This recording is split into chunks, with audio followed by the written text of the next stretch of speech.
कयाम करते हैं। कहा खुदा ने अली से बना के जन्नत को, इसे भी हम तेरे बच्चों के नाम करते हैं। नारे हैदरी। बिस्मिल्लाहिर्रहमानिर्रहीम। अल्हम्दुलिल्लाहिल्लज़ी जअलना मिनल मुतमस्सिकीना बिविलायति अमीरुल मोमिनीन।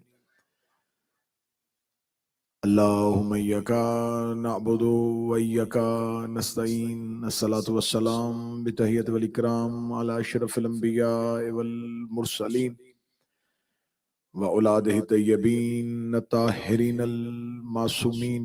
सुम्मा सलातु वस्सलाम अला अल सदीक़तुल मुबारका राज़ियतुल मर्ज़िया आलिमतु गैर मुअल्लिमा बिन्तिल कलम वन्नून व सिर्ज़ बैनल काफ़ वन्नून व दलील इरादत कुन फयकून व किताबल मकनून आयतुल्लाहिल उज़्मा व ज़ौजत आयतुल्लाहिल कुबरा मुहाफ़िज़तुन नबुव्वा व नाशिरतुल विलाया उम्मुल किताब उम्मुल कुरआन उम्मुल अनवार उम्मुल आइमा उम्मुल मासूमीन उम्मुल अलूम उम्मुल हुदा उम्मुल हसन उम्मुल हुसैन उम्मुल मोहसिन उम्मुल अब्बास व उम्मे अबीहा सय्यदा फ़ातिमा ज़हरा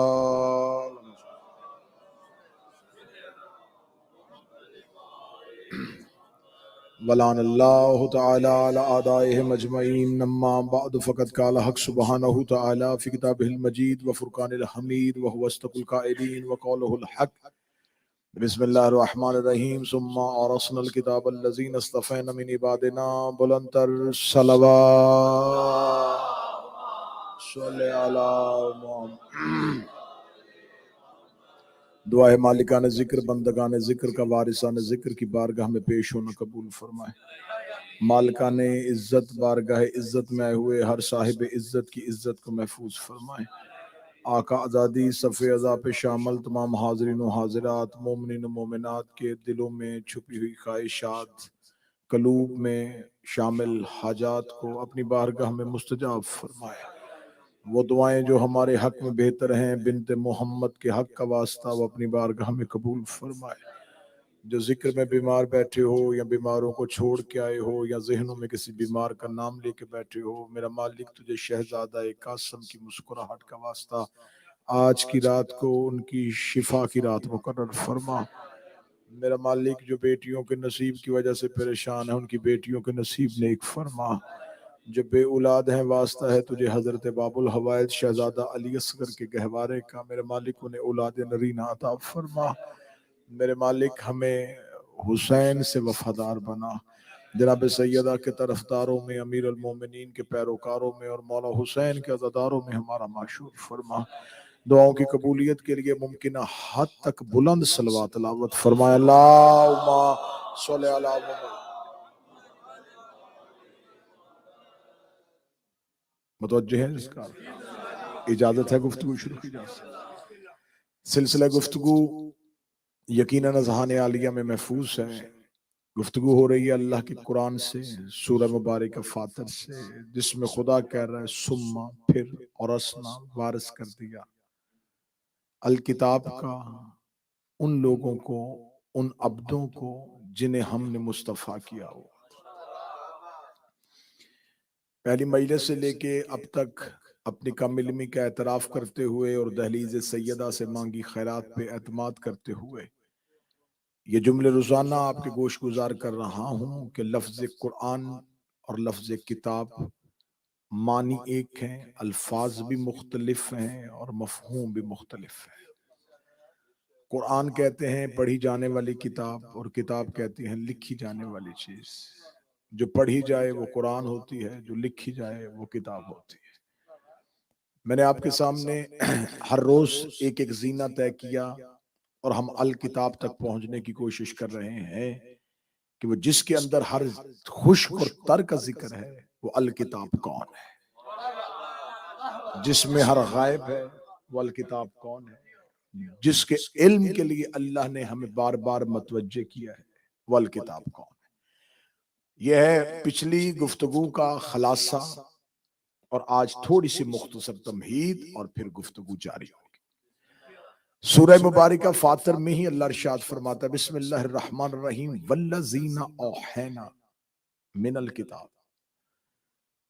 वो अल्लाह वो है जिसने वही की है कुरान में किताब के लिए। वही कुरान ने की है और इशारा किताब की तरफ है। और खुदा कुरान में कह रहा है कि हमने वही की है कि जो कुछ किताब के अंदर है ये हक है।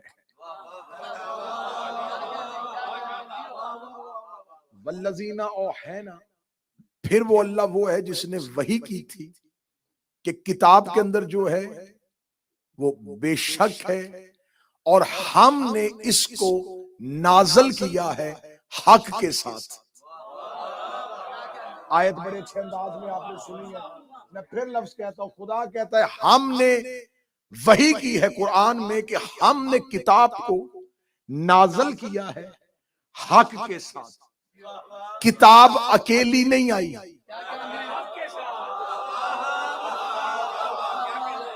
किताब नाजल हुई है एक हक के साथ। किताब अकेली नहीं उतरी, कोई एक हक है जो किताब के साथ नाजल हुआ है। अब उस हक को जरूरत नहीं है कि किताब उसे हक मनवाए। बादशाह हुसैन सलामत रखे इन हाथों को। हक को जरूरत नहीं है कि किताब उससे मनवाए, किताब को जरूरत है कि हक उससे मनवाए, क्योंकि हमने इसे नाजल किया है हक के साथ। कुरान भी नबी पर नाजल हुआ, किताब भी नबी पर नाजल हुई, हक भी नबी पर नाजल हुआ। लेकिन कुरान के नजूल में और हक के नजूल में फर्क है। कुरान आयतें बन बन के नाजल होके नबी को ढूंढता रहा, नबी कुरान लेने कहीं नहीं गए। नहीं, समझ के रायती दाद नहीं देनी। आयत ने देखा नबी कहां है, आयत वहां उतरी। नबी घर में, आयत घर में। नबी मस्जिद में, आयत मस्जिद में। नबी रज़म ने, आयत रज़म में। नबी बज़म ने, आयत बज़म में। जहां नबी होता था आयत पीछे चलती थी। ये कभी नहीं हुआ कि आयत ने कहा हो कि मस्जिद में आ, मैं नाज़िल हो चुकी हूं। आयत ने कहा हो मैदान में आ, मैं नाज़िल हो चुकी हूं। आयत मुस्तफा के पीछे जाती रही। जहां मुस्तफा होता था वहां आयत आती थी। आखिर तक बंदे में मेरा चेहरे पे नजर है। इसका मतलब है आयतों ने मुस्तफा का इंतजार किया है, मुस्तफा ने आयतों का इंतजार नहीं किया। आयत को जरूरत मुस्तफा की थी, मुस्तफा को अपना हक मनवाने के लिए जरूरत नहीं थी। आयतें मुस्तफा को ढूंढती रही। वो कुरान जो मोहम्मद की तलाश में निकलता था। 13 रजब को अली आए थे, 16 रजब को रसूल चल के अली लेने के लिए।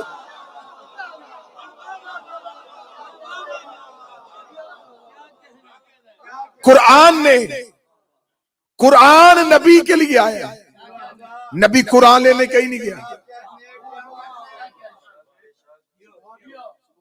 एक दौर होता था कि आजकल तो इतनी तरक्की साइंस कर गई है कि हमारे फासले सिमट गए।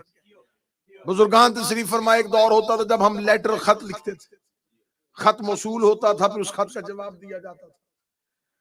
वो खतों कताबत के जब जमाने होते थे, मैं उसी की मिसाल दे देता हूं ताकि इस बात को वाज़ेह किया जाए।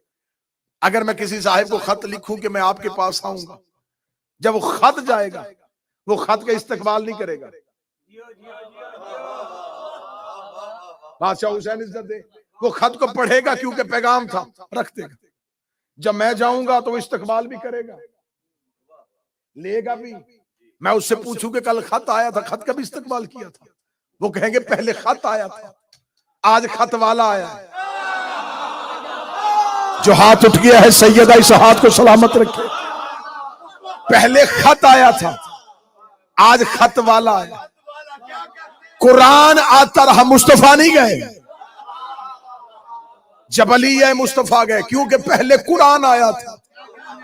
अब वारिस कुरान आया।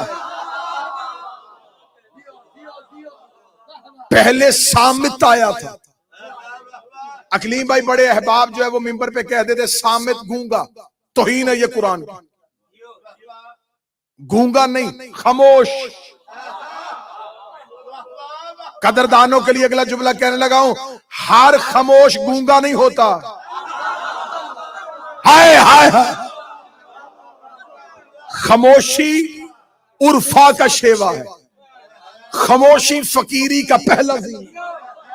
खामोशी अदब की पहली क्लास का नाम। अमीर अल मोमिनीन फरमाते 70 गुनाह ऐसे हैं जो सिर्फ जुबान से निकलते। इंसान के बदन में से फकत वाहिद अली कहते जुबान है जो सबसे ज्यादा गुनाह पैदा करती है। गीबत भी ये करती है, चुगली भी ये करती है, गालम गलोच भी ये देती है।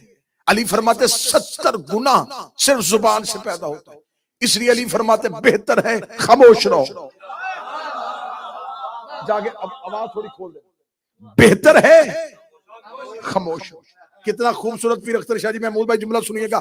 मौला अमीर अल मोमिनीन फरमाते जुबान एक ऐसा ताला है जब खुलती है तो पता चलता है दुकान सुनार की है या लोहार की।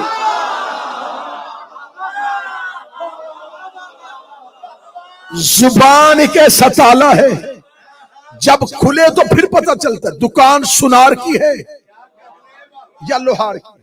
सलमान मोहम्मदी से एक बंदे ने पूछा था, तू जो अली का लायक तरीन शागिर्द है, बता इंसान को कितना बोलना चाहिए, कितना चुप रहना चाहिए। सलमान मोहम्मदी ने कहा, अली ने फरमाया था 70 गुना जुबान से पैदा होते हैं, लिहाजा बेहतर है कि इंसान चुप रहे, सारी जिंदगी बोले ही ना, सारी जिंदगी खामोश रहे। ये कहने के बाद सलमान मुस्कुरा कर दे, हाँ अगर फजाइल अली की बात हो फिर कभी भी चुप न रहे।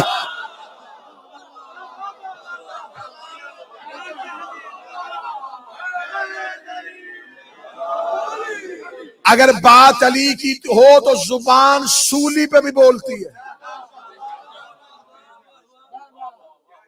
वो सामित था, रसूल गए, ये नातिक था, रसूल खुद चल के आ रहे। मैं पूरी जिम्मेदारी के साथ लफ्ज कह रहा हूं, अमल मुसलमान का हो या सहाबी रसूल का, आयत से पहले साबित ही नहीं। जो करीब बैठे आपने साथ देना। किसी सहाबी का अमल मुझे दिखाओ जो आयत से पहले हुआ। कर ही नहीं सकते थे, हुक्म ही नहीं था। वो इंतजार करते थे आयत आए हम अमल करें। आकिमुस सलात की आयत पहले आई, सहाबा ने नमाज बाद में पढ़ी। आतुज ज़कात की आयत पहले आई, सहाबा ने ज़कात बाद में दी। हुज्जल नास की आयत पहले आई, सहाबा ने हज बाद में किया। जाहिदु फी सबीलिल्लाह की आयत पहले आई, इन्होंने जहाद बाद में किया। अमर बिल मारूफ की आयत पहले आई, इन्होंने अमल बाद में किया। नहीं अनिल मुनकर की आयत पहले आई, इन्होंने अमल बाद में किया। आयत पहले अमल बाद में, आयत पहले अमल बाद में, आयत पहले अमल बाद में, आयत पहले अमल बाद में। सहाबी और अहले बैत का फर्क तुम्हें समझ में नहीं आया। सहाबी का अमल आयत के बाद में, आयत पहले अमल बाद में। अहले बैत का अमल पहले आयत बाद में।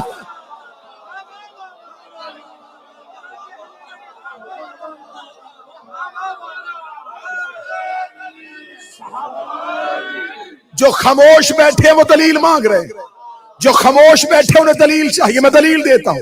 अली बिस्तर पे पहले सोए। अब सर उठाओ। ज़मिनन्नास की आयत बाद में आई। जो अभी भी नहीं बोला तू अपनी खामोशी आजमा। मैं सैयदा के दरवाजे का करम आजमाता हूं। इस दरवाजे से रोटियां पहले गई।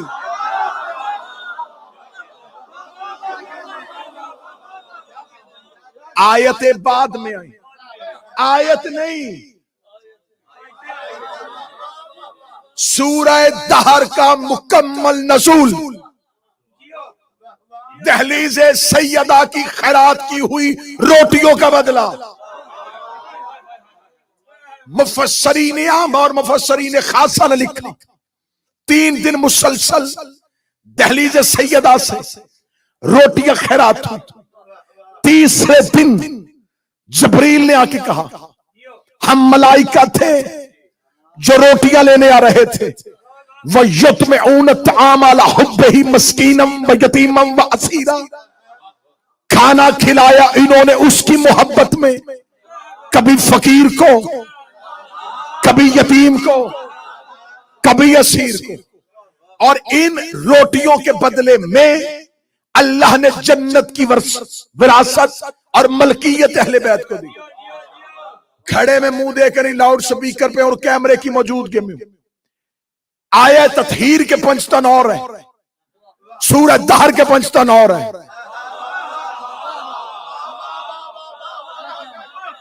फिर लफ्ज सुनना, आया ततहीर के पंचतन, नबी, सैयदा, अमीर अल मोमिनीन, हसन शहनशाह, हुसैन बादशाह, ये है आया ततहीर के पंचतन। सूरज दहर के पंचतन और है। सतर कहूंगा कलेजे और चेहरे पे मुस्कुराहट हो, कलेजे में ठंडक हो।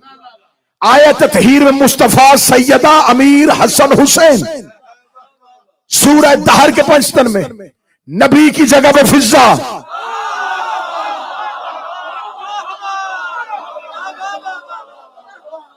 वो जो रोटियां दी हैं उनमें 3 रोटियां फिजा की हैं, 3 रोटियां जनाब फिजा की हैं। और ये मशहूर किताब मनाक़िब अहले बैत और अहले सुन्नत भाइयों की भी किताबों में ये जुमला लिखा हुआ है कि रिसालत माप की एक दफा घर में मौला अमीर अल मोमिनीन ने कहा, या रसूल अल्लाह, मेरा जी चाहता मैं आपकी दावत करूं। रसूल घर में गए, मौला अली ने दावत का एहतमाम। अगले दिन सैयदा ने कहा, बाबा आज खाई अली की दावत, कल मेरी तरफ से है। फिर अगले दिन मौला हसन, फिर अगले दिन मौला हुसैन। 5वें दिन किताब पे कहती रसूल घर आए। सैयदा ने दरवाजा खोल के कहा कि आज बाबा क्यों आए? फरमाया, ज़हरा आज मेरी दावत है।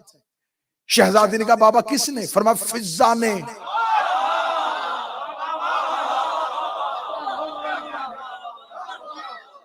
आज दावत की है मेरी। शहजादी ने अगला जुमला कहा, फिजा ने हमें तो नहीं बताया। क्या कहने बीबी तेरी हिकमत बड़े कलाम से। बीबी ने ये नहीं कहा कि मुझे नहीं पता, बीबी ने कहा फिजा ने हमें नहीं बताया कि आज फिजा ने बाबा की दावत की है। अहले सुन्नत और अहले तशय्युअ दोनों किताबों में लिखा है कि शहजादी ने जो ही फिजा के कमरे का पर्दा उठाया तो फिजा के मुसल्ले के आगे रंग बिरंगे खाने बेमौसम फल। जनाब सैयदा ने देखे कहा, फिजा ये इतना बड़ा दस्तरखान कब से जाती रही है, कब ये खाने बनाती रही है? फिजा ने चादर के नीचे से सर उठा के हाथ बांध के आसमान की तरफ इशारा किया। आवाज आई, अल्लाह ने अर्श से भेजे है। इतना कहना था, रसूल ने ज़हरा का माथा चूम के कहा, तेरी कनीज मरियम से अफजल है।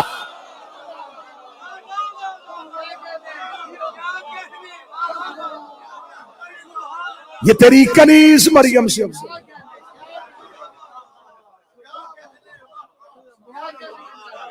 सूरह दहार के पंचतन में फिजा है,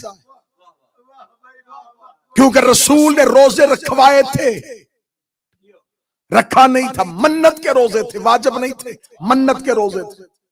रसूल ने रखवाए थे, रखा नहीं था। अफ्तार के वक्त फकीर, यतीम और कैदी आए। पूरा वाक्य नहीं सुनाना वरना 30 मिनट गुजर जाएंगे। ये रसूल ने रखवाया था। या रसूल अल्लाह, इस पंचतन में तू क्यों नहीं?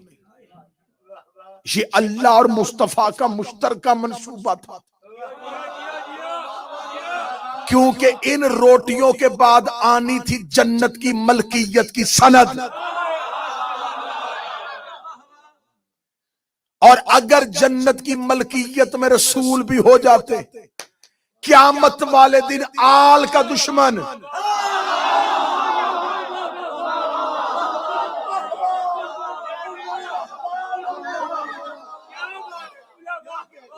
जन्नत में जा सकता था कि आल को नहीं माना, मुस्तफा को तो मानना। क्योंकि बहुत से ऐसे होंगे जो मुस्तफा को मानेंगे और आल को नहीं मानेंगे। एक भी ऐसा नहीं होगा जो आल को मानेगा और मुस्तफा को न मानेगा। अब ये है कुरान और ये है अल किताब। अब इंतहाई हसास तरीन इशारा आज किसी मसलक के आलम दीन, क्योंकि मैंने पहले कहा है कि घड़े में मुंह दे के बाद में वीडियो कैमरे की मौजूदगी में गुफ्तगू रिकॉर्ड करवा रहा हूं। ये जो लफ्ज हैं ये हवा में जा नहीं रहे, ये महफूज हो रहे हैं। और ये मैं अपने ऊपर शहजादी और 14 का खास कर्म समझता हूं कि मुझे वो भी सुनते हैं जो किसी को नहीं सुनते।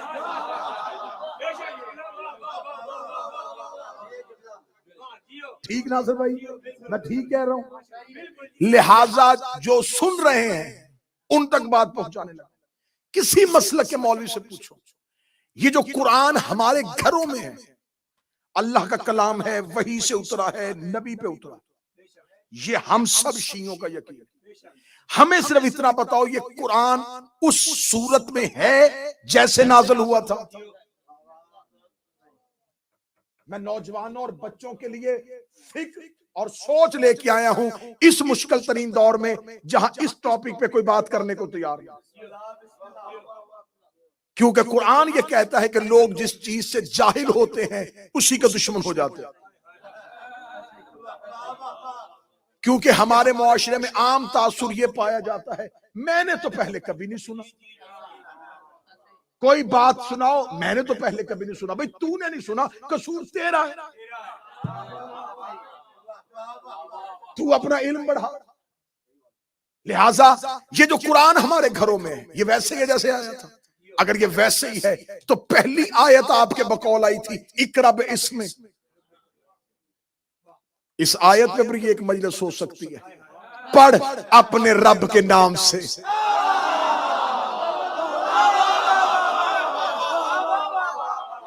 जिसे 2 दिन पहले वाली मजलिस याद है कि इस मुल्ला कौन है, इकरा पढ़ बिस्मि रब्बिक।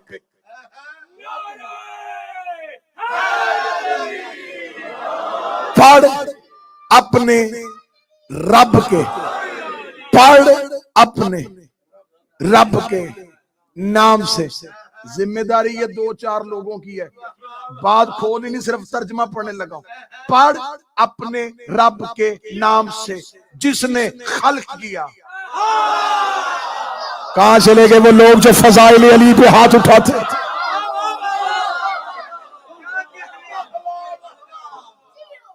इकरा बिस्मिक। अब ये आयत सबसे पहली है हसन भाई, आई सबसे पहली है कुरान के सेंटर में। अल यौमा अकमलतु लकुम दीनुकुम, आखिरी आयत सूरह माइदा में। तो ये कुरान की तरतीब क्यों तब्दील हुई है?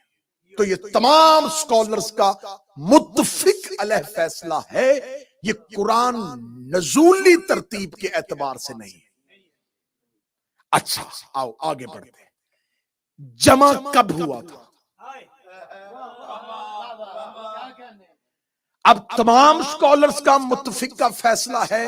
अब ये मेरी तकरीर नहीं, ये मेरे अशरे का निचोड़ है जो मैं आज की मजलिस में निकाल लूंगा और आखिरी मजलिस पे नतीजे पे लेके जाऊंगा। तमाम स्कॉलर्स ने कहा कि ये कुरान नजूली एतबार से ठीक नहीं है अल्लाह का कलाम, लेकिन तरतीब जमा कब हुआ था? कहते जी ये दौरे रसूल में जमा नहीं हुआ था, बाद में जमा किया गया। उतरा किस पे था? रसूल पे। अच्छा, जिस रसूल ने उम्मत को यह बताया है कि मसवाक दाएं से बाएं नहीं, ऊपर से नीचे करनी है,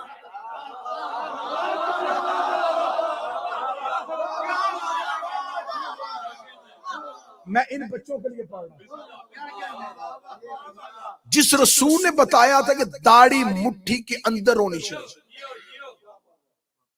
जिसने इतने बारीक बारीक शरीयत के मसले उम्मत को बता दिए, जो अहम काम था कुरान जमा करना, वो किया ही नहीं। उतरा रसूल पे था, जमा उम्मत ने किया।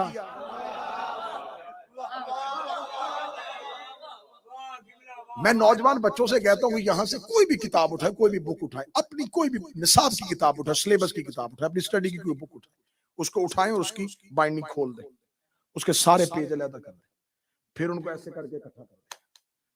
अब मुझे उस किताब में से कोई नतीजा निकाल के दिखाएं।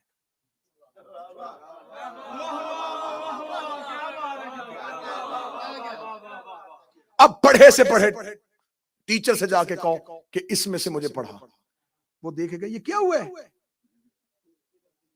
इसकी तो तरतीब उलट पुलट कर दी। वल्लाह बखुदा ये कुरान के साथ एक आयत अहकाम बता रही थी, अगली अजाब की आयत आ गई जो मक्के के मुशरिकों के लिए आई थी।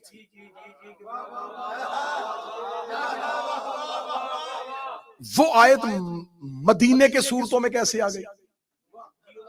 तो आज जो कुरान का एक तरतीब, जो कुरान का सीक्वेंस खत्म हो गया, वो किस वजह से खत्म हुआ? तरतीब उल्टा दी। क्यों उम्मत ने? अब उम्मत के पास कुरान उस हालत में है ही नहीं। जब उस हालत में नहीं है तो फिर आंखें बंद करके पढ़ो। भाई मैं ठीक है। 95% मुसलमानों ने कुरान आंखें बंद करके पढ़ा है, झूम झूम के पढ़ा। क्यों तरतीब? आज कोई गैर मुस्लिम के वो अपनी बुक लेके आओ जो तुम्हारे अल्लाह की किताब, वो जब उसको पढ़ना शुरू करेगा, वो क्या है? आदम की बात होते होते ये नीचे यहूदियों के ऊपर अजाब की बात हो गई,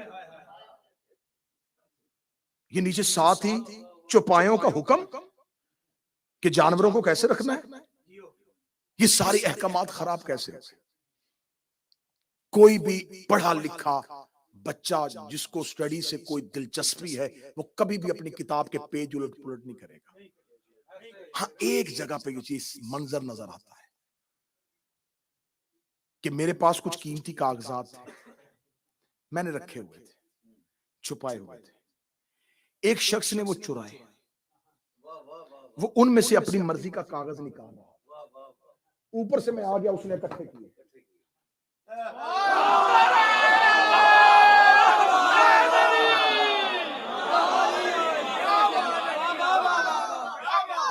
जल्दी में कोई चीज इकट्ठी की जाए तो उसकी तरतीब बदलती है। अब आइए, मैं पूरी जिम्मेदारी के साथ, क्योंकि मैंने पहले कहा है कि मैं वीडियो कैमरे की आंख में आंख डाल के गुफ्तगू कर रहा हूं। वल्लाह बा हुसैन इस बारगाह की हदूद में बैठे हुए लोग मेरा मुतमईन नजर नहीं है, वो हैं जो उधर से मुझे देख रहे हैं, उनसे मैं मुखातब हूं। आपके सामने मैं जो पढ़ता रहूंगा अपने हैदर, ये तो आपकी मोहब्बत है ना, ये तो आपकी मोहब्बत है। आप कहेंगे बिल्कुल जी मौला का जाकर है, फजाइल पढ़ रहा तो सही पढ़ रहा है। मुतमईन नजर वो है जिनको पता ही नहीं है कि मजमे में कौन बैठा हुआ। नॉर्थहैम्पटन में कितने शिया रहते हैं, मिल्टन कीन से कितने लोग आए हुए थे, ल्यूटन के बंदे कितने बैठे, उनको कुछ नहीं पता। उनको ये पता कि ये पढ़ रहा है तो इसकी सुननी है, ये कहेगा क्या। अब मुझे वो मेरे बरादरान बताएं, उनका अगर किसी मसला किसी फिरके के साथ ताल्लुक है, मैं बिल्कुल अहले सुन्नत किताबों की जिम्मेदारी ले रहा हूं।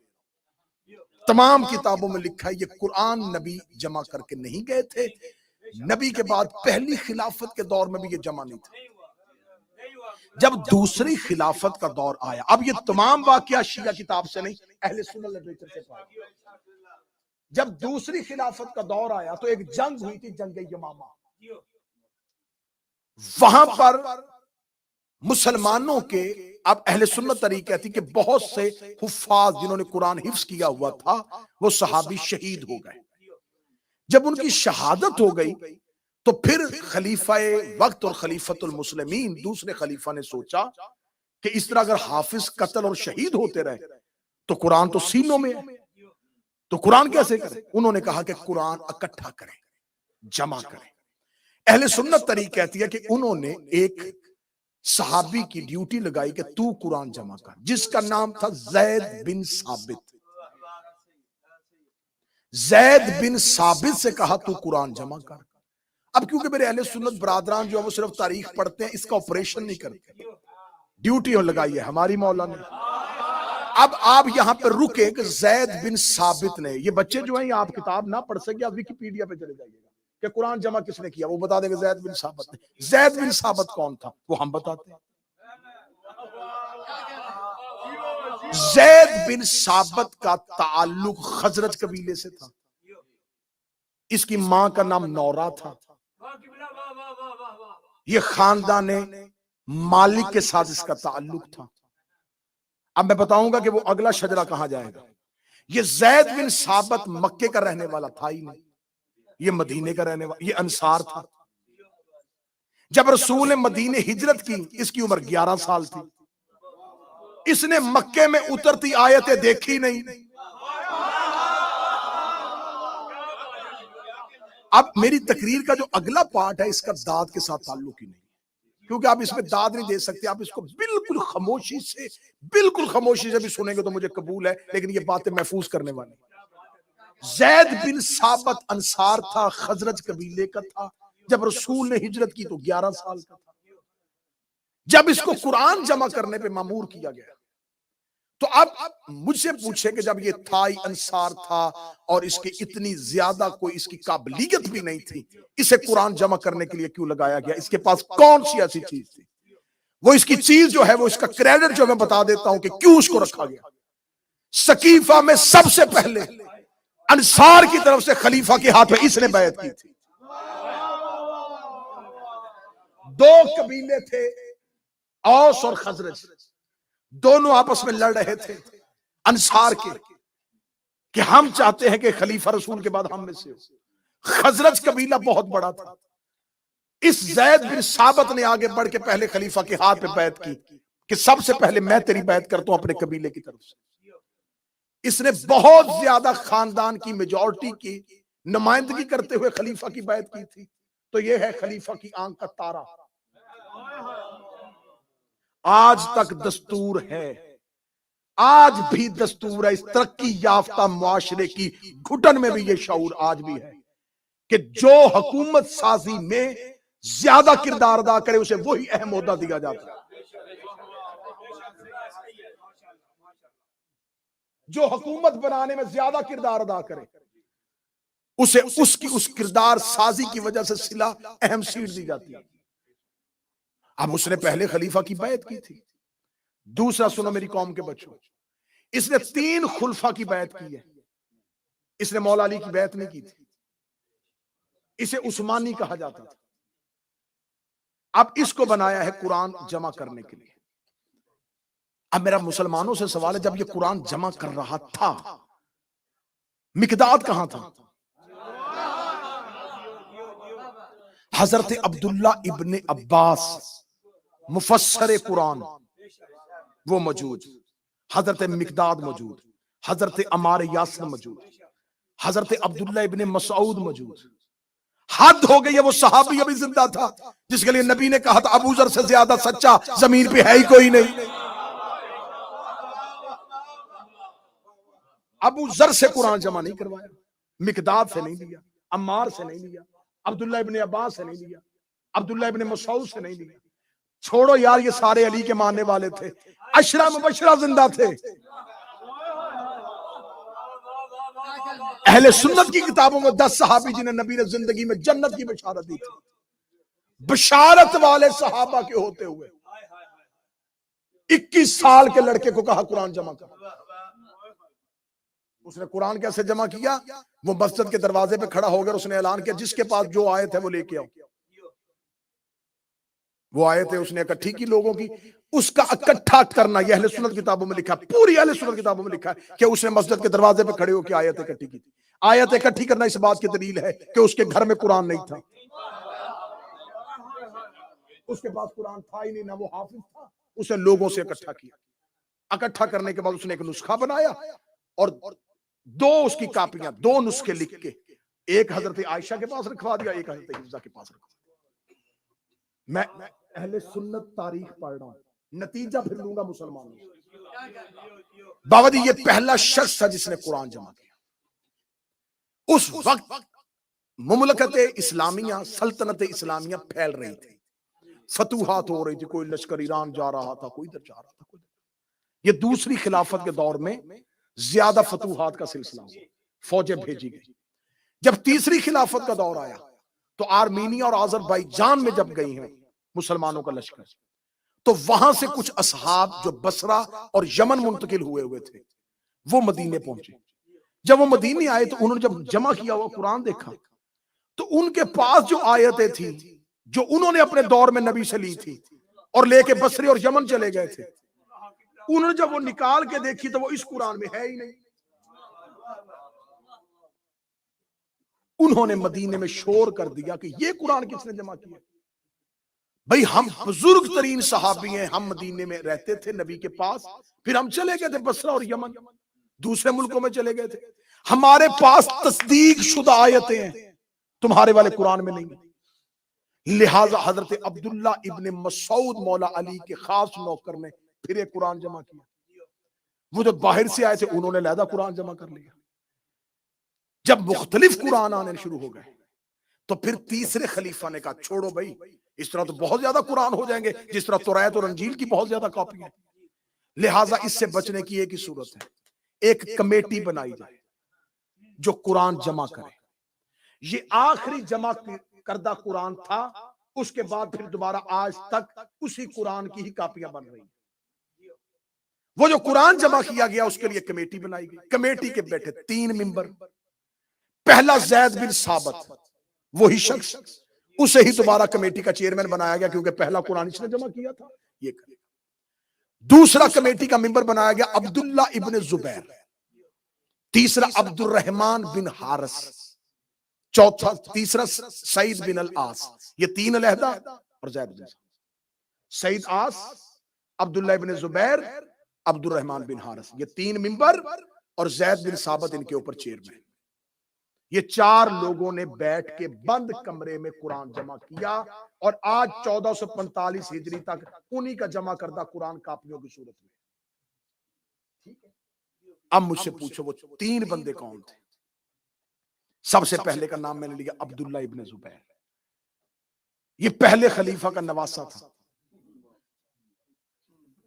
मैं संजीदा तरीन बात कर रहा हूं। मैंने आपसे वादा किया था कि मैं कुरान का कत्ल पढ़ूंगा। ये मजलिस रिकॉर्ड हो और जो भी रिकॉर्ड करके इसे सोशल मीडिया पे अपलोड करे, मैं उससे गुजारिश करूंगा इसका टाइटल दे कातलाने कुरान कौन।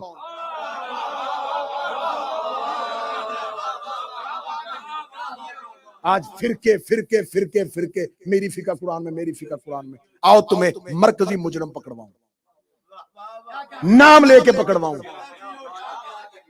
मेरी मजबूरी है, मेरा पेशा शिया नहीं, मेरा मजहब शिया है।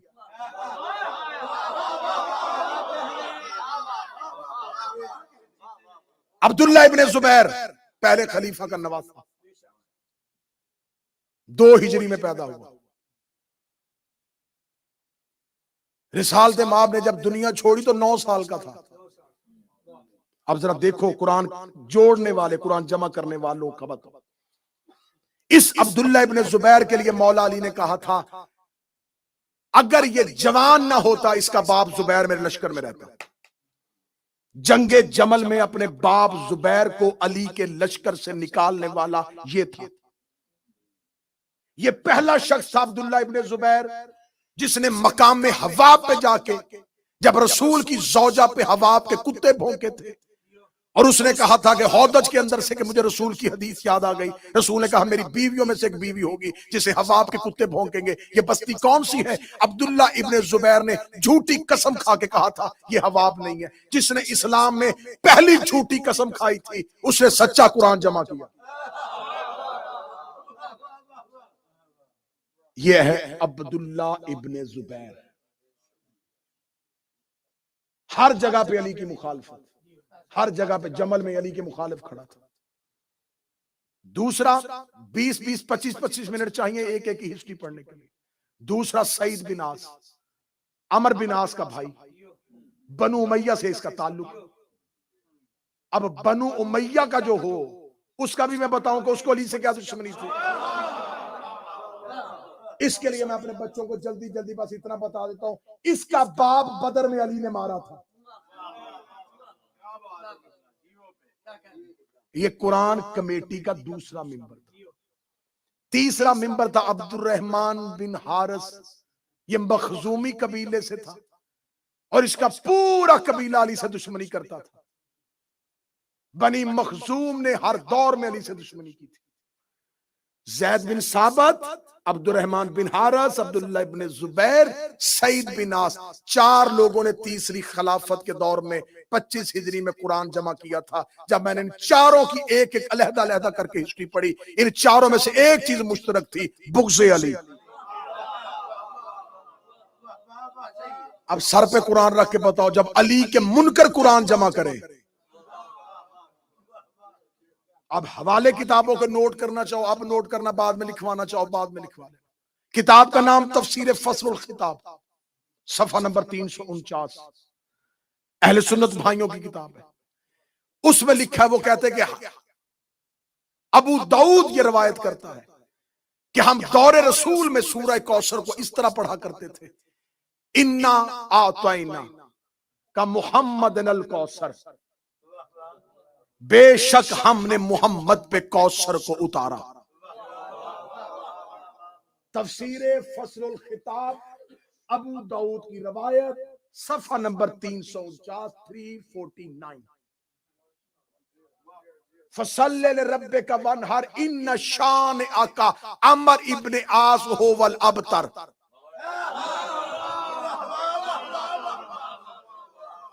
नाम था अमर इब्ने आस का इस सूरत के अंदर।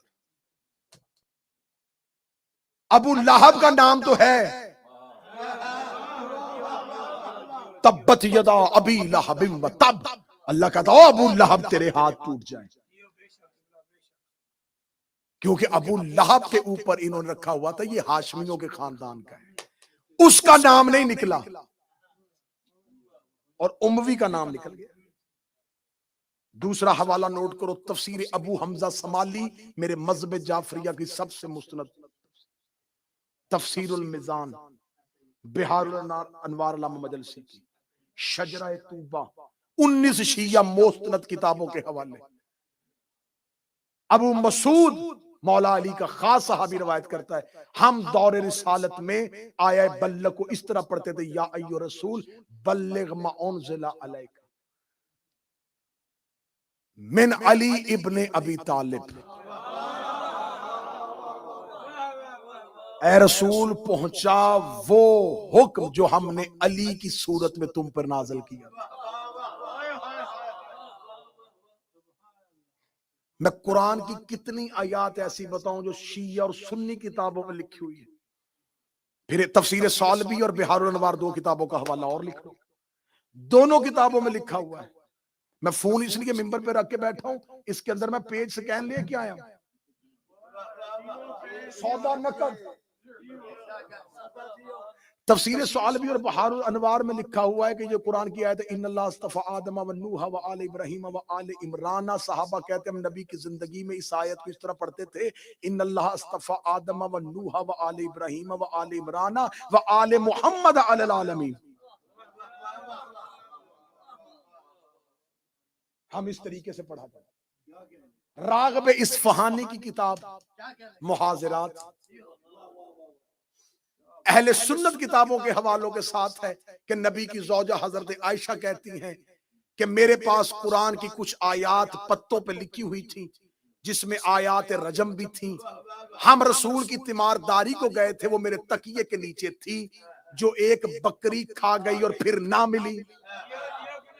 कुरान तुम्हारा, बकरी खा गई, 40 वाला हमारा।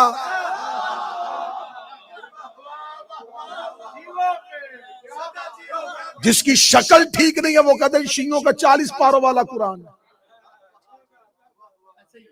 आयत तुम्हारी, बकरी खा गई।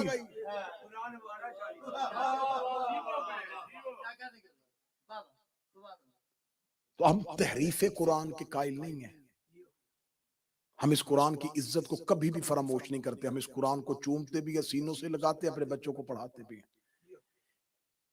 लेकिन 2 चीजें नबी छोड़ के गए थे, कुरान और अहले बैत। आज बंदे परेशान होके इसलिए ये मौजू सुन रहे हैं कि ये मौजू मिंबर से पढ़े नहीं जाते। किताबों में है, मौलवी पढ़ते बंद करके किताब रख देते। वो कहते हमें पता चल गया ना, माइक में मुंह दे के अपनी गर्दन जरूर कटवानी।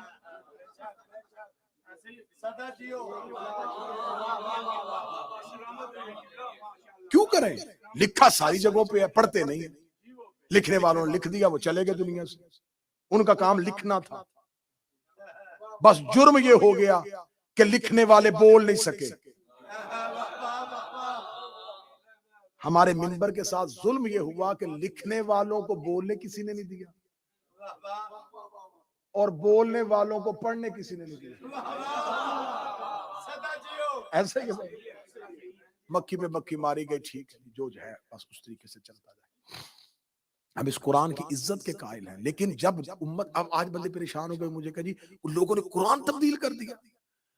और जब लोगों ने अहले बैत तब्दील कर दी, खिलाफत छीन ली, तो रसूल के बाद शबे खून सिर्फ अहले बैत पे नहीं, कुरान पे भी मारा गया। कल पढ़ूंगा मैं इंशाल्लाह, कल की मजलिस में कुरान का कत्ल, कुरान कितना मजलूम है, कुरान कब कत्ल हुआ था और कुरान किस हालत में क़यामत वाले दिन उठेगा।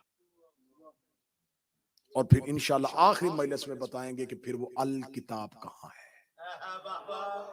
अब बड़ी जल्दी जल्दी यहाँ पर एक सवाल जो है वो आपको आज रात बहुत सताएगा, वो सवाल का जवाब भी मैं जल्दी जल्दी दे देता हूँ कि अगर कुरान इस तरीके से इन खिलाफतों के दौर में बदला जा रहा था तो अली कहाँ थे।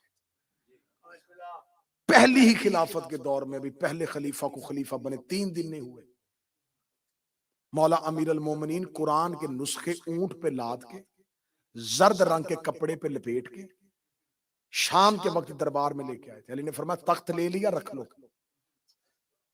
मिंबर छीन लिया, छीन लो, ये कुरान मैंने बिल्कुल तरतीब के एतबार से जमा कर दिया है, इस कुरान को उम्मत तक पहुंचाओ।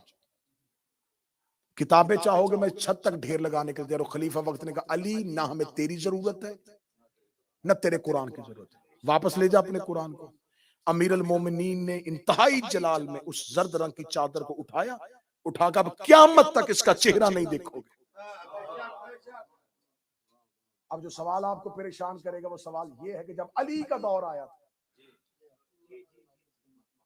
क्योंकि जब हम पढ़ रहे होते तो हमें पता चल रहा होता है कि जो सवाल हमारे जहन में आते हैं ये मेरे सामने के जहन में भी आएगा, तो जवाब फिर सारे ढूंढने पड़ते हैं कि फिर वो मौला अली ने अपने दौर में क्यों नहीं लेके, जो अली अपने घर लेके थे। अगर अली अपने दौर में वो कुरान लेके आते तो फिर अली के बाद हर दौर में कुरान बदलता, हर खलीफा अपना कुरान लेके आता और आज मौरख लिख देता कि इसकी रीत अली ने डाली थी। ना अली कुरान बदलते तो ना उसके बाद बदलता। आज कुरान की मुख्तलिफ कॉपियां होती, शियों का लहदा होता, सुन्नियों का लहदा होता, हनफियों का लहदा होता, हम्बलियों का लहदा होता। ये एहसान था अली का। फिर वो हकीकी कुरान और वो अल किताब, इस पे कल गुफ्तगू होगी। बहुत ज्यादा पड़ गया। आज है हसन के यतीम की मेहंदी। मुझे खबर है यकीनन ऐसे मौजुआत और इतनी खामोशी तारी करवा के मजमे पे ऐसे मौजुआत पढ़ना, ये खतीब की खतीबाना मौत होती है। लेकिन मैंने पहले कहा था मेरी मजबूरी दाद और तहसीन और नारे नहीं, हक गोई है कि हकूक आप तक पहुंचे, हक आप तक पहुंचे। सैयदा म्यारे समात को हमेशा सलामत रखे। शब अशूर बादशाह हुसैन इज्जत दे। शब अशूर अब्बास और अकबर दे रहे थे खैमों का पहरा। खैमों का पहरा देते देते हजरत अब्बास की आवाज आई, अकबर कल का सूरज तलू होने दे, सबसे पहले मक्तल में मैं जाऊंगा। अकबर रो के कहता ना चाचा अब्बास तू ना जाना, तू मेरे बाबे की कमर का जोर है। सुबह का सूरज तलू होने दे, सबसे पहले मक्तल में मैं जाऊंगा। अब्बास रो कहते अकबर तू ना जाना, तू हुसैन की आंखों का नूर है। अकबर कह रहे थे चाचा तू न जाना, तू कमर का जोर है। अब्बास कह रहे थे अकबर तू न जाना, तू आंखों का नूर है। अभी दोनों शहंशाह चल रहे थे, या एक खैमे का पर्दा उठा के 13 साल का बच्चा तेज कदमों से चलता हुआ आया, आके छोटे छोटे हाथ बांध के रो कहता चाचा अब्बास न तू जाना, अकबर भैया न तू जाना, तेरे जाने से नूर जाएगा, तेरे जाने से कमर का जोर जाएगा।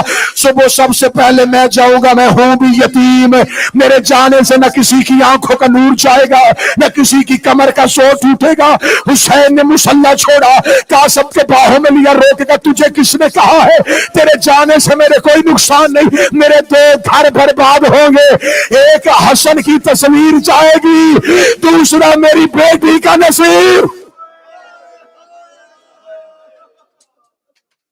13 साल का शहजादा, नासिर भाई आवाज थोड़ी बेहतर कर दे, आवाज थोड़ी बेहतर कर दे। 13 साल का शहजादा और ये करबला का वाहद शहजादा है।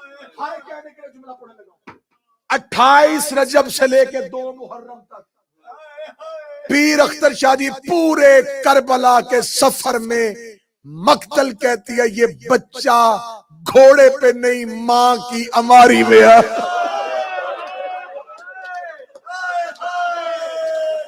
इसे सारे सफर में मां सफरों से बचाती रही है। जनाबे कासम घोड़े पे बैठ के नहीं आए, मां की अमारी पे आए। हर औलाद मां को प्यारी होती है, हर औलाद मां को प्यारी होती है। मैं अगली सत्र कहूंगा जवान मातम का हक अदा कर देना। हर औलाद मां को प्यारी होती है, लेकिन बेवा मां को बड़ी प्यारी होती है।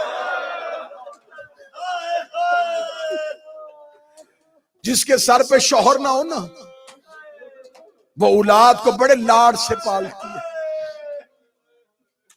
कासम को मां ने सारे सफर अमारी से नहीं उतारा। काश मैं वजह पढ़ूं और जैसे मैं समझ रहा हूं वैसे कुछ शिया समझे। कासम को अमारी से ना उतारने की एक वजह यह भी थी, इस सफर में हर बच्चा बाप के साथ आया हुआ था। कासम की मां गवारा नहीं करती थी कहीं सफर में कोई बच्चा अपने बाप को भुलाए। मेरा कासम तड़प के कहे मुझे मेरा बाबा याद आ गया है। मां ने सारे रास्ते बेटा सीने से लगाए रखा। शब अशूर हुसैन ने कासम का जुमला सुना। 10 मुहर्रम का सूरज तलू हो गया। हर मां ने अपनी अपनी कुर्बानी तैयार करनी शुरू की। शहजादा कासम का शोहरा आफाक जुमला। जब कासम ने कहा था चचा मुझे मौत की इजाजत, मौला हुसैन ने कहा था कासम तेरे नजदीक मौत कैसी है। कासम रो कहते शहद से ज्यादा मीठी, शहद से ज्यादा शीरी। ये जनाबे कासम का शोहरा आफाक जुमला है। किताबें कहती है हर मां अपना बेटा तैयार कर रही थी। 7 मर्तबा कासम गए अब्बास के पास, रो के कहा चचा अब्बास मुझे मौत की इजाजत ले दे। जनाब अब्बास कासम का हाथ पकड़ते हुसैन के पास जाते। हुसैन रो कहते अब्बास वापस ले जा, मेरे भाई की निशानी है, मेरे हसन की निशानी है। 7वीं मर्तबा कासम ने आके मां के कदमों पे हाथ रखे। रो कर सिफारिश भी चचा गाजी की थी, फिर भी हुसैन ने इजाजत नहीं दी। मां ने हाथ पकड़ा, उस टीले की जानब चली जहां ज़हरा का गरीब बैठा था। हुसैन ने आते हुए कासम की मां को देखा। बहन की तरह हया करते थे, मां की तरह एहतराम करते थे। मौला हुसैन उठ के खड़े हुए, दोनों हाथ पे पे रखे का कासम की मां खुद तकलीफ क्यों की है। रो कभी 7 मर्तबा अब्बास भेजा, आपने इजाजत नहीं दी। बिस्मिल्लाह पढ़ के कासम की मां ने कासम के बाजू से तवीज खोला। तवीज खोल के कहा हुसैन को अमानत देने के लिए आई हो। मौला हुसैन देख कहते कौन सी अमानत है। रो के कहती आखिरी वक्त में हसन ने कुछ तहरीर लिख के कासम के बाजू पे बांधी थी। रो के कहता मुश्किल पड़े तो ये तवीज खोल लेना। हुसैन ने तहरीर पढ़ी, हुसैन की चीख निकली। लिखा हुआ था हुसैन दीन पे मुश्किल पड़े, मेरा कासम यतीम समझ के नजरअंदाज न करना। मेरा कासम हसन की जगह,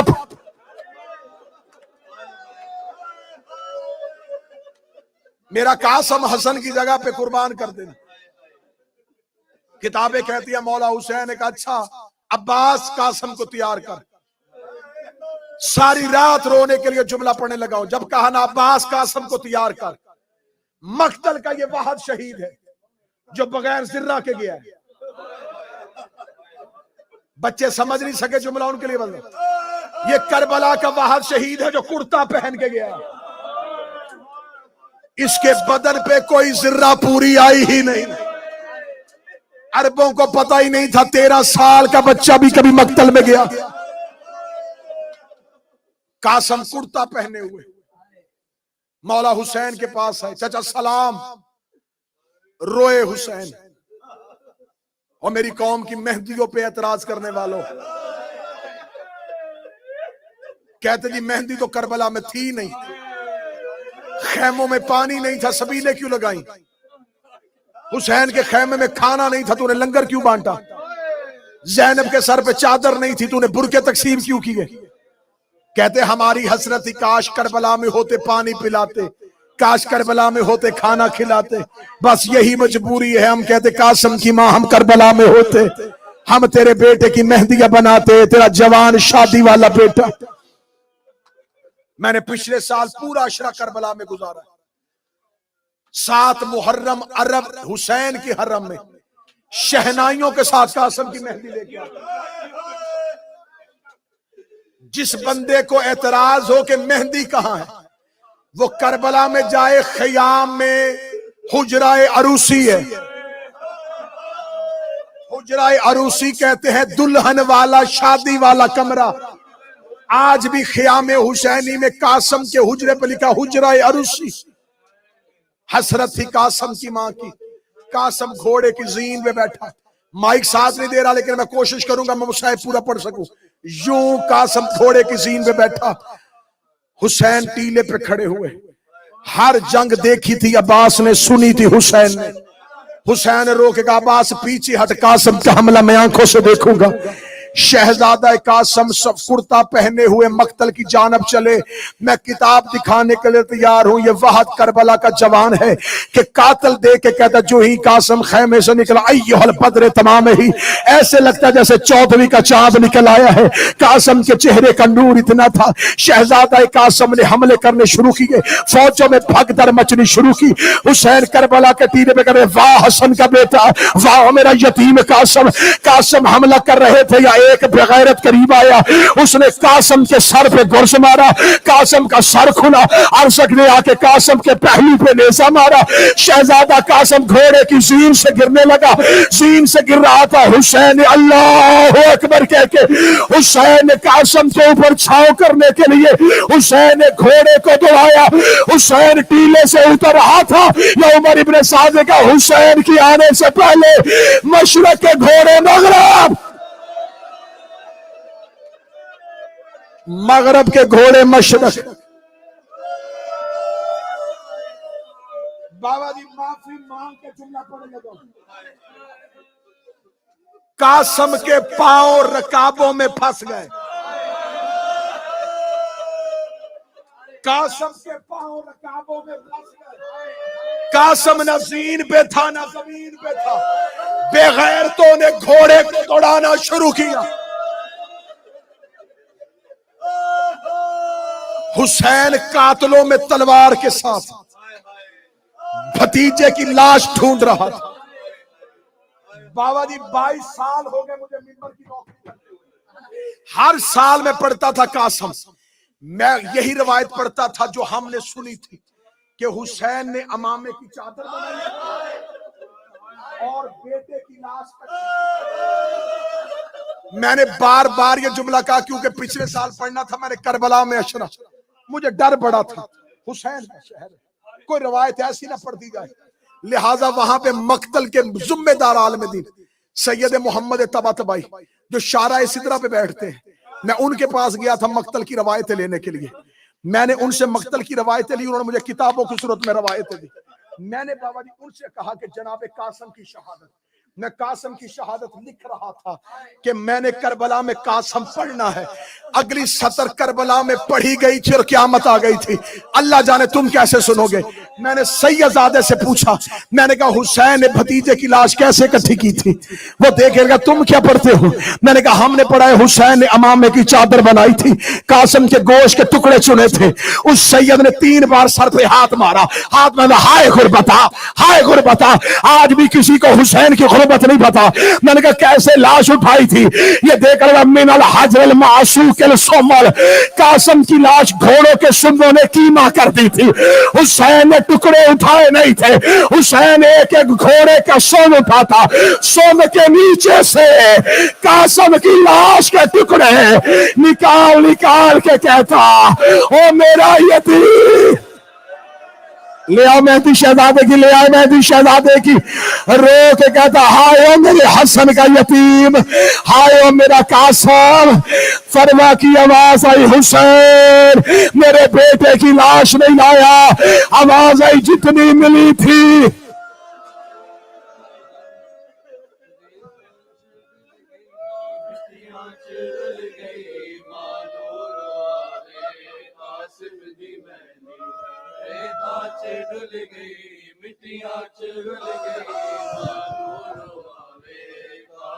दी मेहंदी रेता च डुल गई, मिट्टियां च रुल गई, मानूर आवे कासिम दी मेहंदी रेता च डुल गई मिट्टियां च रुल गई मानूर आवे कासिम दी मेहंदी रेता च डुल गई मिट्टियां च रुल गई मानूर आवे कासिम दी मेहंदी कुबरा दा बाबा चादर बिछा के कुबरा दा बाबा चादर बिछा के चुम चुम के पावे कासिम दी मेहंदी रेता च रुल गई मिट्टियां च रुल गई मानूर आवे कासिम दी मेहंदी रेता च डुल गई मिट्टियां च रुल गई मानूर आवे कासिम दी मेहंदी कुबरा दा बाबा